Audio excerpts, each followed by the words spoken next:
Hello, magandang buhay mga kapamilya kain. At ito nga, nagbabalik kami sa aming vlog. Ngayon nga pala, nandito kami sa may SM Bigutan. Dito sa may Goldilocks kasi nga bibili kami ng cake dahil birthday ni Kyle. At nakapili na kami ng cake dyan at tamang waiting na lang kami dito na tawagin kami. At pagkatapos nga namin bumili ng cake, dumiretso na kami dito sa paboritong kainan ni Maric and Rosana. At umu-order na nga rin ako. Dito rin pala yung nirequest ni Kyle na kainan. Tuwing nag-SM nga kami ni Maric and Rosana, dito siya talaga kumakain. Wala siyang ibang gustong kainan kundi dito lang sa SNR. Sobrang nakakabusog naman kasi dito at sulit. Ang laki ng drinks at ang laki rin ng pizza. Parang halos lahat ng pagkain nga dito natikman ko na. Pero si Maric and Rosana, simulat sa puli, 1 meal lang talaga yung kinakain niya. Yung combo na pizza kasi ang daming toppings, yun at yun lang yung in-order niya. Ayan nga pala yung combo na pizza yung kinakain namin. Pare-parehas na lang yung in-order namin kasi kung magkakaiba pa baka hindi magkasabay-sabay ng hatid sa amin. Pangit naman kasi yun yung hindi kami sabay-sabay kakain. Kailangan sabay-sabay kami kakain kaya iisa na lang yung in-order namin. At dito nga mukhang gigil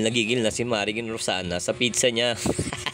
Favorite niya kasi yan kaya hindi niya papatagalin yan. At ako naman yung kakain. Sa totoo lang masarap talaga yung mga pizza dito sa SNR. Lalo na kapag nilagyan mo pa ng hot sauce tapos masarap din yung mayonnaise nila dito. Talagang bagay na bagay sa may pizza nila. Sa bagay sikat naman tong SNR pizza kaya hindi na ako magtataka na masarap talaga dito. Dati nagtrabaho rin ako sa may SNR pero hindi sa may pizzahan, sa may supermarket. Isa akong merchandiser butcher dati sa may SNR. Kami yung nagdi-display dati ng mga karne ng baboy at karne ng baka, yung mga nakachop na pang minudo, pang adobo, pang nilaga. Hindi pa nga nasolve si Kyle dun sa pizza niya at nag-order pa nga ng kanin na may manok. Nagugutom pa daw siya. Sa bagay, sa laki ng katawan niya, ibitin talaga sa kanya yon. At dito nga mga kapamilya, tapos na kami kumain. Sana sa mga oras na napapanood nyo to ay nakakain na rin kayo kasi siguradong magugutom kayo kung hindi pa. At ang dami nga mga bata ngayon dito na nagtitrick or treats at nagyaya pa nga si Kyle na pumunta sa may Quantum kasi nga may 100 pa daw siya. Gusto niya maglaro at dali-dali nga siyang pumunta doon sa may machine, sa may bilihan ng token. Sabi ko sa kanya, itodo niya na yung 100 niya para wala nang balikan. Dito nga nagsimula na maglaglagan yung token. 100 pesos, parang 27 token lang ata yun. At ito nga ang una niyang sinakyan, yung motor.